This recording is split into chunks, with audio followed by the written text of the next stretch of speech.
নমস্কার বন্ধুরা, অনিন্দিতা রান্নাঘরে সবাইকে স্বাগত।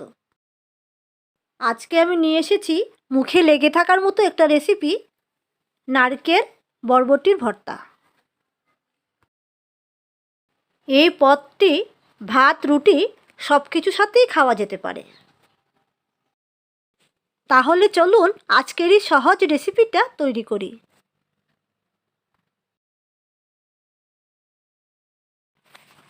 এখানে নারকেল অর্ধেকটা ও বরবটি নিয়েছি 250 গ্রাম।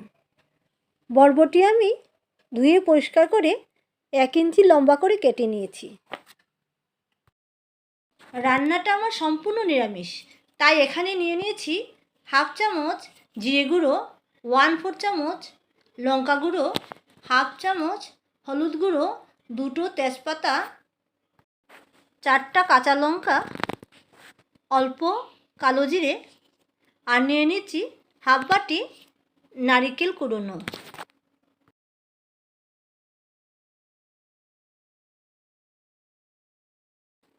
গ্যাস ওভেনে একটা কড়াই বসিয়ে দিয়ে দেব কেটে রাখা বরবটি, আর দিয়ে দেব অল্প জল, দিয়ে দেব 4টা কাঁচা লঙ্কা, আর দিয়ে দেব 1/4 চামচ নুন। এখানে আমি অল্প নুন দিয়েছি কারণ সবজিটা ভালো করে সেদ্ধ হওয়ার জন্য। আপনারা এখানে নুনের পরিমাণটা আপনাদের আন্দাজ মতো দেবেন। একটা ঢাকনা দিয়ে 15 মিনিটের জন্য সেদ্ধ হতে দেব। 15 মিনিট পর ফিরে আসলাম। বরবটি জল টেনে নিয়েছে ও পুরো সিদ্ধ হয়ে গেছে। এখন গ্যাসের ফ্লেমটা অফ করে দেব। এবার একটা ব্লেন্ডার জারে 1/2 বাটি নারকেল মিহি করে বেটে নেব, আর সেদ্ধ করে রাখা বরবটিও ব্লেন্ডার জারে এভাবে ব্লেন্ড করে নেব।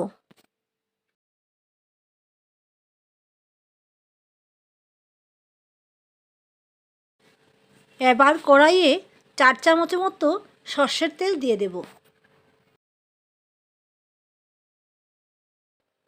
তেল গরম হয়ে গেলে দিয়ে দেব 2টো তেজপাতা, অল্প কালো জিরে ও 2টো শুকনো লঙ্কা। এবার অল্প নেড়েচেড়ে দিয়ে দেব বানিয়ে রাখা বরবটির পেস্ট। এবার শুকনো মশলাগুলো দিয়ে দেব। হলুদ গুঁড়ো, লঙ্কা গুঁড়ো, জিরে গুঁড়ো।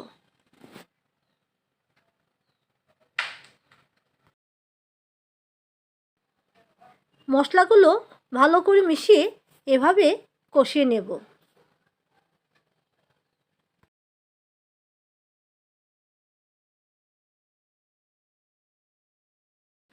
ভালো করে ভাজা ভাজা হয়ে গেলে এবার নারকেলের সেই পেস্টটা দিয়ে দেব, আর সবশেষে দিয়ে দেব 1/2 চামচ নুন। এখানে আমি নুনের পরিমাণটা অল্প দিয়েছি, প্রথমে আমি সেদ্ধর সময় দিয়েছিলাম তাই। এবার সব কিছু একসাথে মিশিয়ে অল্প ভাজা ভাজা করে রান্নাটা নামিয়ে নেব।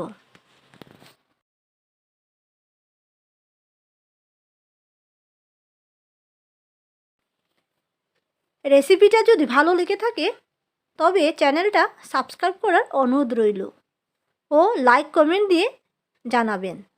Thank you.